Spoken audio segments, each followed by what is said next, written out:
आमटीचा एक चविष्ट आणि पौष्टिक प्रकार म्हणजे मटकीची आमटी. नुसत्या सुवासानेच खावीशी वाटेल एवढी भन्नाट लागते. जेव्हा घरात भाजीला काही नसेल तेव्हा रस्सा भाजी म्हणून बनवू शकता. तोंडी लावण्यासाठी असो, टिफिनसाठी असो, बनवायला अगदी साधी सोपी आहे, पण चवीला खूप मस्त लागते. नक्की करून बघा. तर इथे काही जिन्नस आपण एकत्रच भाजून घेतो आहे. मी 2 मध्यम आकाराचे कांदे सोलून घेतलेले आहे. खोबऱ्याचा एक मध्यम आकाराचा तुकडा घेतलेला आहे. सोबतच लसूणचा एक गाठा आणि हिरव्या मिरच्या हे एकत्रितच आपण भाजून घेतो आहे. तर तुम्हाला जर असे डायरेक्ट गॅस फ्लेमवर भाजणे सोयीचे वाटत नसेल तर तुम्ही कढईमध्ये सुद्धा हे सर्व भाजून घेऊ शकता. एकत्रित भाजायचं असेल तर एकत्रित भाजा किंवा वेगवेगळेही भाजून घेऊ शकता. तर इथे सर्व जिन्नस बघू शकता तुम्ही मी भाजून घेतलेले आहे. खूप काळे होईपर्यंत भाजायचे नाही, हलकेसे डाग पडले की याला बाजूला काढून घ्यायचं. आता हे सर्व जिन्नस गार झालेले आहे. सर्वात आधी मी लसूण सोलून घेते आहे. लसूण या पद्धतीने जेव्हा आपण डायरेक्ट फ्लेमवर भाजतो ना, या आमटीला चव खूप मस्त येते. तर अशा पद्धतीने तुम्ही बाकीही आमटी बनवू शकता. फक्त मटकीचीच नाही तर मुगाचीही आमटी तुम्ही या पद्धतीने बनवू शकता. अख्ख्या मुगाची जर तुम्हाला बनवायची असेल तर अशी बनवता येईल. तर आता इथे कांदे बघू शकता, वरची जी काळपट झालेली साल होती ती मी काढून घेतलेली आहे. आणि जे सुकं खोबरे होतं त्याचे तुकडे करून घेते आहे, म्हणजे वाटायला सोपं जाईल, लवकर वाटल्या जातात. तर इथे तुकडे मी करून घेतलेले आहे. आता हे जिन्नस एकतर तुम्ही एकत्र वाटून घेऊ शकता किंवा सुकं खोबरं वेगळं वाटून घेता येईल आणि जे ओले जिन्नस आहे तेही वेगळे वाटून घेता येतात. पण मी इथे एकत्रितच वाटून घेते आहे, यामुळे आमटी बनवायला सोपी जातं आणि झटपट आमटी तयार होते. तर इथे कांदाही मी चिरून यामध्ये घातलेला आहे. 1 चमचा जिरे घातलेला आहे. 1 ते 1.5 इंच आलं घातलेलं आहे.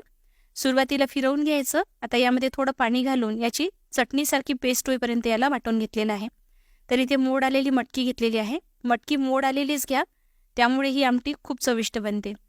आता कढईमध्ये मी तेल घालते आहे. तेलाचं प्रमाण तुमच्या आवडीनुसार कमी जास्त करा. इथे मी जी आमटी बनवते आहे ती जास्त प्रमाणात बनवते आहे आणि झणझणीत चमचमीत बनवते आहे, म्हणून मी जास्त घातलेली आहे. तुम्हाला जर हवं असेल तर कमीही तेल वापरू शकता.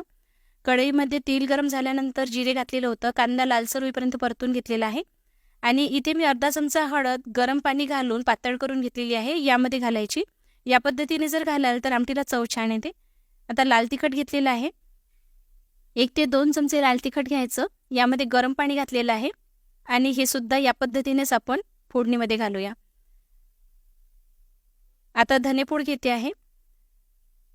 यामध्ये सुद्धा मी गरम पाणी घालून घेते आहे आणि ही पेस्ट सुद्धा आता आपण फोडणीमध्ये घालूया आणि एकदा नीट आपण परतून घेऊ. तर यामुळे मसाले जळत नाही आणि आमटीला तवंग खूप छान येतो आणि चवही खूप मस्त येते. आता जी मसाल्याची पेस्ट आपण तयार केलेली होती ती कढईने तेल सुटेपर्यंत परतून घ्यायची. 2 बारीक चिरलेले टोमॅटो घालायचे, कढीपत्ता घालायचा. तर या आमटीला कढीपत्ता नक्की घाला. मटकीच्या आमटीला कढीपत्ता घातल्यामुळे खूप मस्त चव येते. आणि एक सिक्रेट मसाला तो म्हणजे मॅगी मसाला. तर मी जेव्हा ही मटकीची आमटी बनवते मॅगी मसाला नक्की घालते, खूप छान चव येते. आणि चिकन मसाला जर तुम्हाला हवं असेल तर नक्की घाला, म्हणजे तुम्हाला जर याची चव अजून वाढवायची असेल तर नक्की घाला. म्हणजे पावबरोबर खाण्यासाठी जेव्हा झणझणीत चमचमीत आपण आमटी बनवतो ना, तेव्हा चिकन मसाला घातल्यामुळे छान चव येते. पण रेग्युलर जेवणासाठी जर बनवत असाल तर नाही घातलं तरीही चालेल. आणि चिकन मसाला हा नॉनव्हेज नसतो, व्हेज असतो, त्यामुळे घातलं तर काहीच हरकत नाही. झाकण ठेवून कढईने तेल सुटेपर्यंत सर्व मसाले शिजवून घ्यायचे. आता यामध्ये अगदी बारीक चिरून घेतलेली ताजी कोथिंबीर घालायची आहे. सर्व नीट एकदा परतून घ्यायचं. कोथिंबीर या पद्धतीने फोडणीत घातली तर आमटीला छान चव येते. आता यामध्ये मोड आलेली मटकी घालायची आहे. तर मोड आलेली मटकी जेव्हाही तुम्ही बनवता त्याआधी स्वच्छ 2 ते 3 वेळा पाण्याने धुवायची आहे. कारण जेव्हा आपण मोड आणण्यासाठी मटकी घालतो ना, तेव्हा त्याला एक कुबट असा वास येत असतो. तर त्यासाठी 2 ते 3 वेळा मटकी स्वच्छ धुवून घ्यायची, म्हणजे तो वास निघून जातो. झाकण ठेवून एक वाफ येऊ द्यायची, म्हणजे 5 ते 7 मिनिट शिजवून घ्यायची. आणि नंतर यामध्ये थोडं पाणी घालते आहे. परत एकदा नीट मिसळून घ्यायचं. तर सुरुवातीला मी अगदी थोडं पाणी घालून घेतलेलं होतं. आता आपल्या गरजेनुसार यामध्ये पाणी घालायचं आहे, म्हणजे आमटी तुम्हाला किती दाटसर हवी आहे किंवा पातळ हवी आहे त्यानुसार पाणी घाला. टिफिनसाठी बनवत असाल तर कमी पाणी घातलं तरीही चालेल, किंवा तुम्हाला जर अगदी पातळ आमटी हवी असेल तर जास्तही घालू शकता.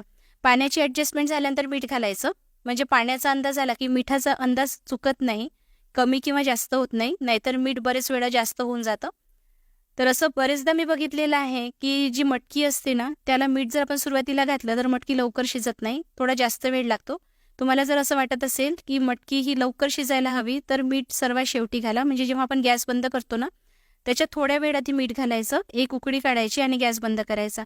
तर इथे बघू शकता मटकी मी 10 मिनिटं तरी शिजवून घेतलेली असेल, त्यापेक्षा जास्त वेळ लागणार नाही. मस्त तवंग यायला लागलेला आहे, झणझणीत चमचमीत दिसते आहे. वरून चिरलेली कोथिंबीर घालते आहे. तर ही जी आमटी आहे ना, तुम्ही पावबरोबर सुद्धा खाऊ शकता. म्हणजे या आमटीच्या वरून जर फरसाण घातला आणि पावबरोबर जर सर्व केली तर झणझणीत चमचमीत अशी मिसळ पाव तयार होईल. त्याचबरोबर जेवणासोबत तोंडी लावण्यासाठी जर तुम्हाला रस्सा भाजी बनवून बनवायची असेल तर ही झणझणीत आमटी खूप मस्त लागते. टिफिनसाठी सुद्धा देऊ शकता. भाजीला घरात बरेच वेळा काहीही नसतं, अशा वेळी ही बनवायला सोपी आहे, चवीला खूप मस्त लागते, चमचमीत लागते आणि बनवणे बघितलंच तुम्ही किती सोपी आहे.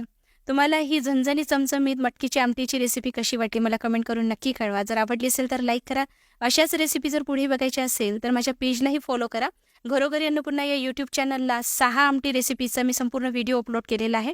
तो बघायचा असेल तर यूट्यूब चॅनललाही सबस्क्राईब करून तो व्हिडिओसुद्धा नक्की बघा.